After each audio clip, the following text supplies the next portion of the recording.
Hello बच्चों। तो देखिए, आज मैं आपको फिजिक्स क्लास 12th में प्रतिरोध और विशिष्ट प्रतिरोध किन किन कारकों पर निर्भर करते हैं उसके बारे में बताऊंगा। लेकिन अभी तक आपने मेरे चैनल को सब्सक्राइब नहीं किया है तो उसे सब्सक्राइब कर लें, बेल आइकन दबा दें जिससे आने वाली वीडियो की नोटिफिकेशन सबसे पहले आपको मिले।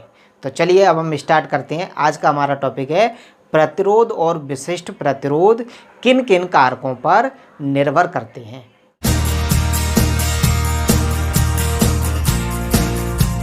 तो देखिए, जैसा कि हम जानते हैं कि प्रतिरोध का एक फॉर्मूला हमने पिछले वीडियो में कैलकुलेट करके लाए थे, निकाला था। और प्रतिरोध का जो फॉर्मूला होता था वो ये होता था, प्रतिरोध बराबर होता था R बराबर 2m NE² टाउ L/A। ये प्रतिरोध का एक फॉर्मूला होता है। इसमें जो कौन सी राशि क्या है उसके बारे में आपको बता रहा हूँ। देखिए, इसमें जो m होता था वो m होता था इलेक्ट्रॉन का द्रव्यमान, इलेक्ट्रॉन का द्रव्यमान। जो n होता था वो किसी चालक में इलेक्ट्रॉनों की संख्या, चालक में इलेक्ट्रॉनों की संख्या। ई होता था वो होता था इलेक्ट्रॉन पर आवेश, इलेक्ट्रॉन पर आवेश। टाउ होता था जिसको बोलते थे हम श्रांति काल, रिलैक्सेशन टाइम, श्रांति काल। एल होता है वो चालक की लंबाई होती है, चालक की लंबाई। और ए जो होता है वो चालक के अनुप्रस्थ काट का क्षेत्रफल, चालक के अनुप्रस्थ काट का क्षेत्रफल।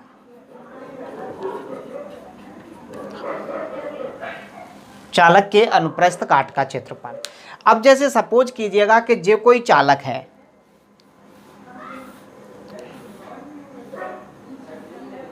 इस चालक की जो लंबाई है वो L मान लीजिएगा।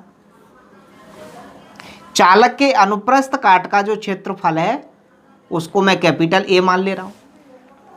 इस चालक में जो मुक्त इलेक्ट्रॉनों की संख्या है वो है स्मॉल m। क्लियर? अब देखिए, कोई चालक है तो प्रतिरोध जो होता है वो किस किस चीज पर डिपेंड करता है। जो प्रतिरोध R होता है वो इन सब पे डिपेंड करता है। अब इनमें से कौन सी भौतिक राशि बदल सकती है और कौन सी नहीं बदल सकती है। अब जैसे कि मान लीजिए 2 नियतांक है तो ये चेंज नहीं हो सकता है। m क्या है, इलेक्ट्रॉन का द्रव्यमान, ये भी नहीं बदल सकता है, ये भी नियतांक है। E क्या होता है, इलेक्ट्रॉन पर आवेश, तो ये भी फिक्स है, इलेक्ट्रॉन पर आवेश भी चेंज नहीं हो सकता है। तो 2m और E ये तो क्या हो गए, पूरा नियतांक हो गए, इनको तो हम चेंज कर नहीं सकते हैं। इसके बाद n क्या चीज़ है, इलेक्ट्रॉनों की संख्या, यानी चालक में स्वतंत्र इलेक्ट्रॉनों की संख्या। तो ये चेंज हो सकती है यदि हमने चालक बदल दिया या चालक की प्रकृति बदल दी जाए। चालक जैसे मान लीजिए स्मॉल l लंबाई और कैपिटल A अनुप्रस्थ काट क्षेत्रफल का जो चालक है वो हम एक तांबे का तार ले सकते हैं। और तांबे के तार की जगह यदि हम चांदी का तार लेंगे तो उसमें इलेक्ट्रॉनों की संख्या क्या हो जाएगी, बढ़ जाएगी। कॉपर की अपेक्षा उतनी ही लंबाई और उतनी ही अनुप्रस्थ काट क्षेत्रफल का हम तांबे की जगह चांदी का तार ले लेंगे तो उसमें स्वतंत्र इलेक्ट्रॉनों की संख्या बढ़ जाएगी। तो n का मान चेंज हो सकता है। इसके बाद टाउ, टाउ क्या होता है, श्रांति काल। श्रांति काल का मतलब होता है कि चालक में जो आयन है, धनायन या ऋणायन, जब उसमें विद्युत धारा प्रवाहित की जाती है तो वो एक आयन दूसरे आयन से टकराता है। तो दो क्रमागत टक्करों के बीच में लगे समय को श्रांति काल कहते हैं। तो श्रांति काल क्या कहलाता है, जो दो धनायन या दो ऋणायनों की क्रमागत टक्कर में लगे समय को श्रांति काल कहते हैं और इसे टाउ द्वारा प्रदर्शित करते हैं। L क्या होता है, चालक की लंबाई, और A होता है चालक के अनुप्रस्थ काट का क्षेत्रफल। तो यहाँ से जो प्रतिरोध है वो 4 कारकों पर डिपेंड करता है, 4 चीज़ों पर निर्भर करता है। पहली क्या हो जाएगा, चालक की लंबाई पर। दूसरा, चालक के अनुप्रस्थ काट क्षेत्रफल पर। तीसरा, चालक में स्वतंत्र इलेक्ट्रॉनों की संख्या पर। और चौथा, श्रांति काल पर। अब श्रांति काल कब चेंज होता है? हाँ, तो देखिए इसमें जो श्रांति काल होता है वो क्या होता है, श्रांति काल का मतलब क्या होता है। जैसे मान लीजिएगा कि जे हमारा कोई चालक है और इस चालक में 2 इलेक्ट्रॉन है, फॉर एग्जांपल 2 आयन है। जब इसके बीच में हम बैटरी जोड़ देंगे तो ये इलेक्ट्रॉन क्या करेंगे, गति करेंगे। जब एक इलेक्ट्रॉन दूसरे इलेक्ट्रॉन से टकराता है, मान लीजिए जे इलेक्ट्रॉन यहाँ से इस बिंदु तक आता है 1 पॉइंट से 2 पॉइंट तक, तो यहाँ से यहाँ तक आने में उसको जो समय लगता है उस समय को बोलते हैं श्रांति काल। क्लियर? तो श्रांति काल की डेफिनेशन आपको समझ में आ गई। 2 क्रमागत धनायन या ऋणायनों की टक्कर में लगे समय को श्रांति काल कहते हैं और इसे टाउ द्वारा प्रदर्शित करते हैं। अब जो श्रांति काल का मान है वो कब चेंज हो सकता है? मान लीजिएगा कि इस चालक का जो टेम्परेचर है वो बढ़ जाए। यदि चालक का टेम्परेचर बढ़ जाता है तो इलेक्ट्रॉन का जो वेग होता है वो बढ़ जाता है। जब इलेक्ट्रॉन का वेग बढ़ जाएगा तो इलेक्ट्रॉन को इस पॉइंट से इस पॉइंट तक आने में जो समय है, जो लगा समय है, वो क्या हो जाएगा, कम हो जाएगा। क्योंकि इलेक्ट्रॉन इस बिंदु से इस बिंदु तक आने में जो समय ले रहा था वो पहले समय की अपेक्षा कम हो जाएगा, क्योंकि अब इसकी स्पीड बढ़ चुकी है। तो कुल मिला के क्या, ताप बढ़ाने से इलेक्ट्रॉन का वेग बढ़ जाता है। जब वेग बढ़ जाएगा तो श्रांति काल का मान कम हो जाता है। तो श्रांति काल किस पर डिपेंड करता है, ताप पर। यदि चालक का ताप बढ़ जाता है तो श्रांति काल का मान कम हो जाता है। क्लियर? तो यहां से अब हम समझ सकते हैं कि चालक का जो प्रतिरोध है वो किन किन कारकों पर निर्भर करता है। तो चालक का प्रतिरोध 4 कारकों पर निर्भर करता है। पहला पॉइंट, चालक की लंबाई पर। दूसरा पॉइंट, चालक के अनुप्रस्थ काट क्षेत्रफल पर। तीसरा पॉइंट, चालक में स्वतंत्र इलेक्ट्रॉनों की संख्या पर, अर्थात चालक की प्रकृति पर। और चौथा पॉइंट क्या हो जाएगा, ताप पर। श्रांति काल की जगह हम क्या बोलेंगे, ताप पर, क्योंकि ताप बढ़ाने से श्रांति काल का मान कम हो जाता है। जब श्रांति काल का मान कम होगा तो कैपिटल आर का मान बढ़ जाएगा, मतलब प्रतिरोध का मान बढ़ जाता है। ठीक है? तो हमारा क्वेश्चन बनता है कि चालक का प्रतिरोध किन किन कारकों पर निर्भर करता है। तो मैं क्वेश्चन लिख रहा हूं, चालक का प्रतिरोध किन किन कारकों पर निर्भर करता है। तो चालक का प्रतिरोध निम्न कारकों पर निर्भर करता है। पहला पॉइंट, चालक की लंबाई पर। ठीक है? जैसा कि आपको दिखाई दे रहा है फॉर्मूले में। अब देखिए जो प्रतिरोध है वो L के क्या है, अनुक्रमानुपाती होता है। तो चालक का प्रतिरोध चालक की लंबाई के अनुक्रमानुपाती होता है, अर्थात R समानुपाती L।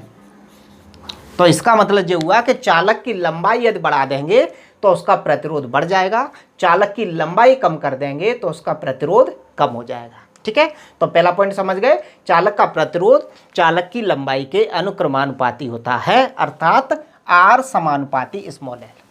सेकंड पॉइंट क्या हो जाएगा, चालक के अनुप्रस्थ काट क्षेत्रफल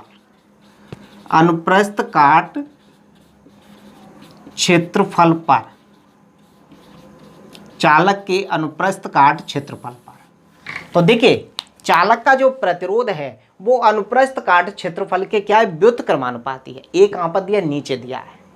तो इसका मतलब ये हुआ कि चालक के अनुप्रस्थ काट का क्षेत्रफल बढ़ा देंगे तो उसका प्रतिरोध क्या हो जाएगा, कम हो जाएगा। यानी कुछ इस प्रकार का फॉर्मूला बन जाएगा, चालक का प्रतिरोध जो है वो अनुप्रस्थ काट क्षेत्रफल के व्युत्क्रमानुपाती है। ठीक है? या इसको हम ऐसे भी लिख सकते हैं, R व्युत्क्रमानुपाती 1/। देखिए चालक का अनुप्रस्थ काट क्षेत्रफल कैसा होता है, वृत्ताकार। जो कोई चालक है, कोई तार है, तो इसका अनुप्रस्थ काट क्षेत्रफल क्या है, वृत्ताकार। तो अनुप्रस्थ काट का क्षेत्रफल मतलब वृत्त का क्षेत्रफल, और वृत्त का क्षेत्रफल क्या होता है, πr²। यहाँ स्मॉल r क्या है, उस चालक की त्रिज्या। ठीक है? तो यदि चालक की त्रिज्या बढ़ा दी जाए, मतलब चालक की मोटाई बढ़ा दी जाए, तो उसका प्रतिरोध क्या हो जाएगा, कम हो जाएगा। यानी और यदि उस चालक की त्रिज्या कम कर दी जाए, मतलब स्मॉल r का मान कम कर दिया जाए, तो उस चालक का प्रतिरोध बढ़ जाएगा। तो इसका सीधा सीधा सा मतलब ये हुआ कि मोटे तार का जो प्रतिरोध होता है वो कम होता है और पतले तार का प्रतिरोध अधिक होता है। क्लियर? तो सेकंड पॉइंट समझ में आ गया होगा कि चालक का प्रतिरोध चालक के अनुप्रस्थ काट क्षेत्रफल के व्युत्क्रमानुपाती होता है। तीसरा पॉइंट हमारा क्या हो जाएगा? चालक के पदार्थ की प्रकृति पर इसका मतलब क्या हुआ? इसका मतलब देखिए यहां से समझ में आ रहा होगा, आर व्युत्क्रमानुपाती 1/n, जहाँ n क्या है? चालक में स्वतंत्र इलेक्ट्रॉनों की संख्या। तो जिस चालक में स्वतंत्र इलेक्ट्रॉनों की संख्या अधिक होगी उसका प्रतिरोध कम होगा, और जिस चालक में स्वतंत्र इलेक्ट्रॉनों की संख्या कम होगी उसका प्रतिरोध अधिक होगा। तो अलग अलग चालकों में स्वतंत्र इलेक्ट्रॉनों की संख्या अलग अलग होती है, इसलिए अलग अलग चालकों के जो प्रतिरोध हैं वो अलग अलग होते हैं। तो हम इसको ये बोल सकते हैं कि भिन्न भिन्न चालकों के प्रतिरोध भिन्न भिन्न होते हैं। जैसे चांदी का तार लेंगे उसका प्रतिरोध कुछ अलग होगा, उतनी लंबाई और उतने ही अनुप्रस्थ काट क्षेत्रफल का हम तांबे का तार लेंगे तो उसका प्रतिरोध कुछ अलग होगा। ठीक है? तो जो प्रतिरोध है वो चालक के पदार्थ की प्रकृति पर निर्भर करता है। क्लियर? चौथा पॉइंट हो जाएगा हमारा ताप पर। तो देखिए अभी मैंने बताया था कि ताप बढ़ाने से चालक में इलेक्ट्रॉनों का वेग बढ़ जाता है। जब वेग बढ़ जाता है तो श्रांति काल का मान कम हो जाता है, और जब श्रांति काल का मान कम होगा तो आर का मान बढ़ जाएगा, मतलब चालक का प्रतिरोध बढ़ जाता है। तो कुल मिला के सीधा सीधा बोल सकते हैं कि ताप बढ़ाने से चालक का प्रतिरोध बढ़ जाता है। तो लिख सकते हैं ताप बढ़ाने से चालक का प्रतिरोध बढ़ जाता है। ठीक है? तो ये बात आपको समझ में आ गई होगी, क्योंकि ताप बढ़ाने से इलेक्ट्रॉन का वेग बढ़ जाता है, जिससे इलेक्ट्रॉन की गतिज ऊर्जा बढ़ जाती है, और इलेक्ट्रॉन की गति बढ़ जाएगी तो श्रांति काल का मान क्या हो जाएगा? कम हो जाएगा, और जब श्रांति काल का मान कम हो जाएगा तो आर का मान बढ़ जाता है। ठीक है? तो इस तरह से हम समझ सकते हैं कि चालक का प्रतिरोध किन किन कारकों पर निर्भर करता है। अब आता है हमारा अगला प्रश्न, विशिष्ट प्रतिरोध। विशिष्ट प्रतिरोध क्या होता है? तो पहले हम विशिष्ट प्रतिरोध के बारे में समझते हैं, लेकिन विशिष्ट प्रतिरोध की जो डेफिनेशन है वो बाद में निकल के आएगी। पहले हम प्रतिरोध के बारे में जो जानते हैं उसी बात को लेकर हम चलेंगे। तो हम प्रतिरोध के बारे में इतना जानते हैं कि किसी चालक का प्रतिरोध उसकी लंबाई के अनुक्रमानुपाती होता है, किसी चालक का प्रतिरोध उसके अनुप्रस्थ काट क्षेत्रफल के व्युत्क्रमानुपाती होता है। तो इसी बात को लेकर हम आगे बढ़ेंगे, जिससे विशिष्ट प्रतिरोध की डेफिनेशन निकल के हमारे पास आ जाएगी। विशिष्ट प्रतिरोध, ठीक है? तो क्या होता है पहले हम इसके बारे में समझेंगे। तो देखिए, किसी चालक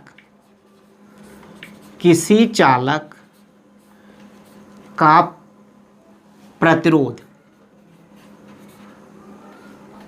ये हम नियत ताप पर बात कर रहे हैं, नियत ताप पर किसी चालक का प्रतिरोध कैपिटल आर, पहला पॉइंट, चालक की लंबाई के अनुक्रमानुपाती होता है, अनुक्रमानुपाती होता है, अर्थात आर अनुक्रमानुपाती स्मॉल एल। समीकरण नंबर 1। सेकंड पॉइंट, चालक का प्रतिरोध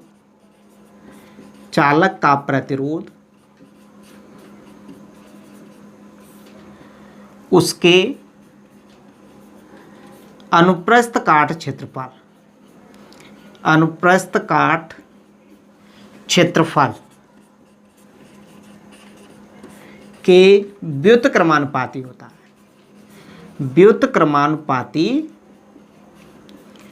होता है। अर्थात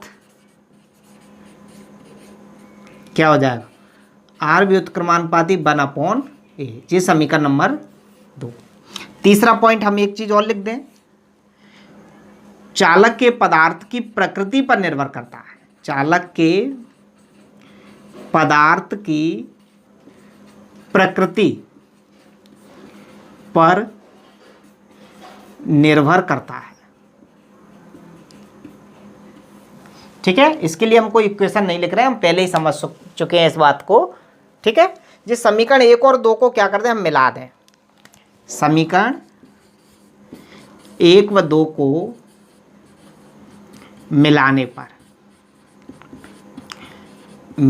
मिलाएंगे तो क्या हो जाएगा, आर अनुक्रमानुपाती L/A।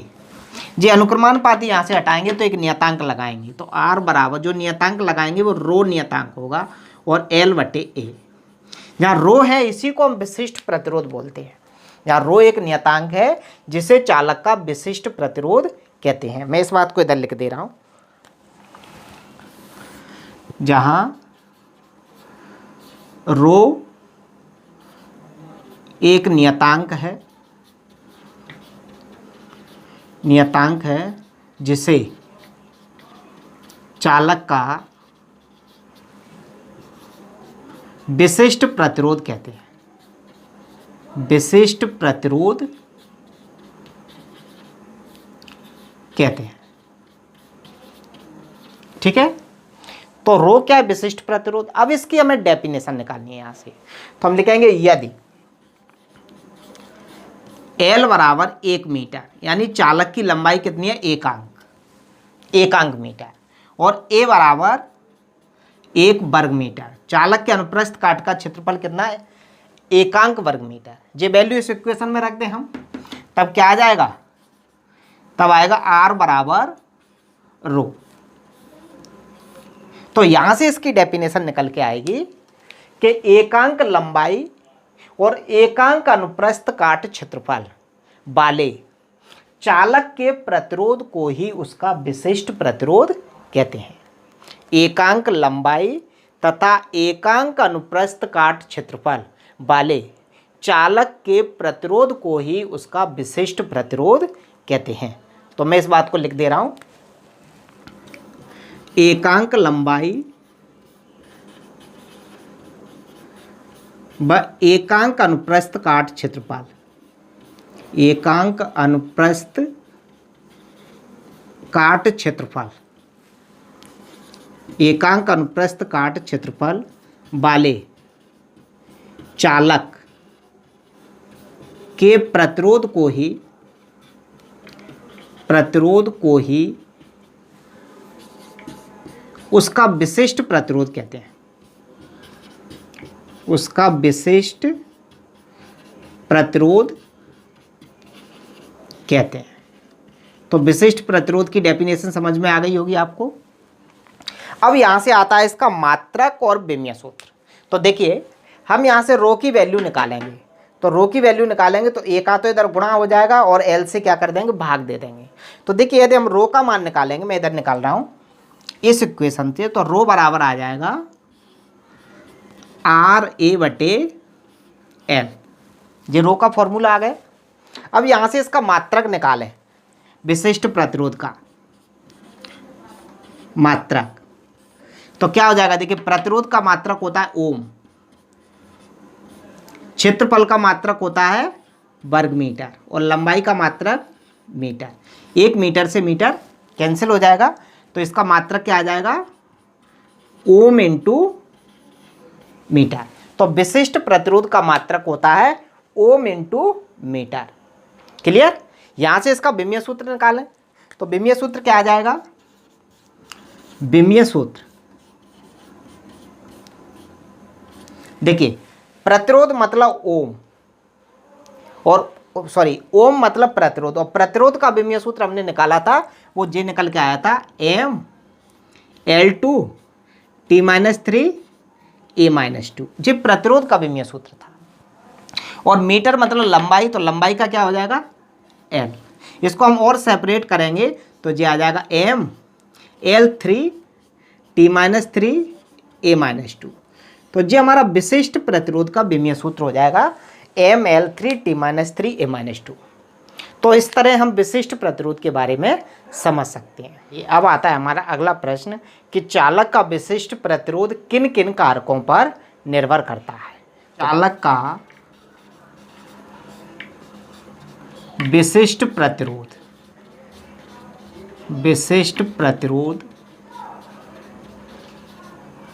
किन किन कारकों पर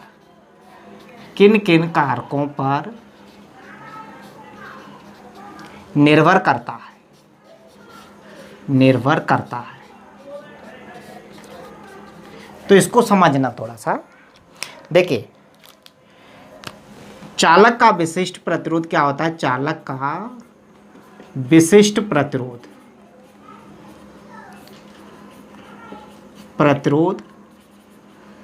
रो बराबर जो फॉर्मूला आया था RA/L, अभी हमने निकाला था। यहाँ पर हम R की वैल्यू रख दें जे वाली, तो क्या हो जाएगा। देखिए, R का मान रखने पर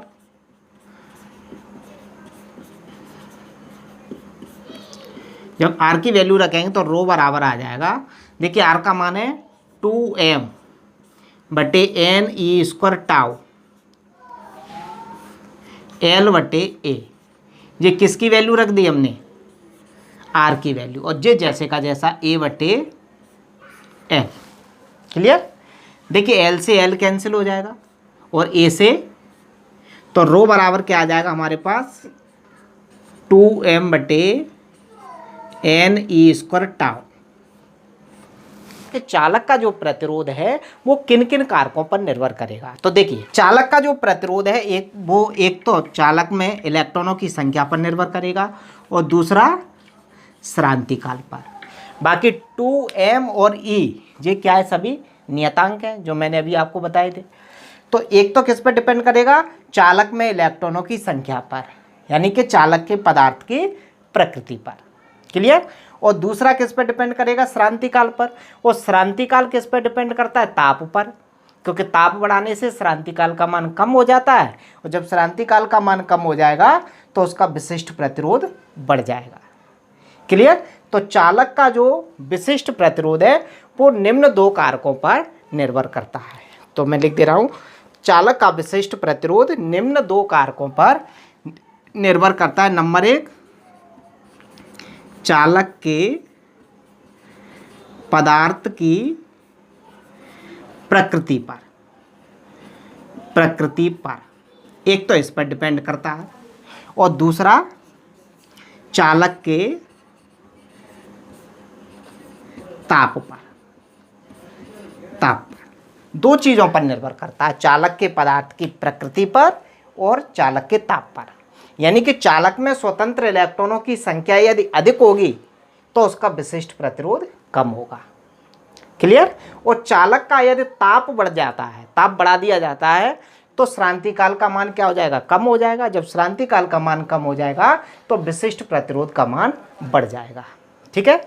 तो चालक का विशिष्ट प्रतिरोध निम्न दो कारकों पर निर्भर करता है। नंबर 1, चालक के पदार्थ की प्रकृति पर, और नंबर 2, चालक के ताप पर। कि एक चीज आपको और ध्यान रखनी है कि चालक का जो विशिष्ट प्रतिरोध है वो आपको यहाँ से नहीं डिफाइन करना है। यहाँ से डिफाइन करोगे तो चालक का विशिष्ट प्रतिरोध चालक के अनुप्रस्थ काट क्षेत्रफल पर भी निर्भर करता है, ऐसा आपको समझ में आएगा, और चालक की लंबाई पर, ऐसा आपको समझ में आएगा। लेकिन एक्चुअल में इस फॉर्मूले में जो ए और एल तो हैं, लेकिन जो आर है उसमें जो ए और एल एक दूसरे के व्युत क्रमानुपाती में दी हुई है, जिसके कारण ये कैंसिल हो जाती हैं। तो जो विशिष्ट प्रतिरोध का जो फॉर्मूला निकल के आता है वो जे निकल के आता है, और इसमें ए और एल दोनों ही नहीं है। इसलिए चालक का जो विशिष्ट प्रतिरोध होता है वो चालक की लंबाई और अनुप्रस्थ काट क्षेत्रफल पर निर्भर नहीं करता है। तो ये एक बहुत इंपॉर्टेंट पॉइंट है कि चालक का विशिष्ट प्रतिरोध चालक की लंबाई और अनुप्रस्थ काट क्षेत्रफल पर निर्भर नहीं करता है। देखिए, अब आता है हमारा अगला प्रश्न कि चालक का प्रतिरोध और विशिष्ट प्रतिरोध में क्या अंतर होता है। यानी प्रतिरोध और विशिष्ट प्रतिरोध में अंतर लिखिए। प्रतिरोध और विशिष्ट प्रतिरोध में अंतर। ठीक है, एक चीज और समझना, विशिष्ट प्रतिरोध को हम प्रतिरोधकता भी कहते हैं, इसका दूसरा नाम है प्रतिरोधकता। ठीक है, विशिष्ट प्रतिरोध या इसको हम प्रतिरोधकता भी बोलते हैं। तो देखिए इन दोनों में क्या अंतर है आप समझेंगे। एक साइड हमने लिख दिया प्रतिरोध R और दूसरी साइड लिख दिया विशिष्ट प्रतिरोध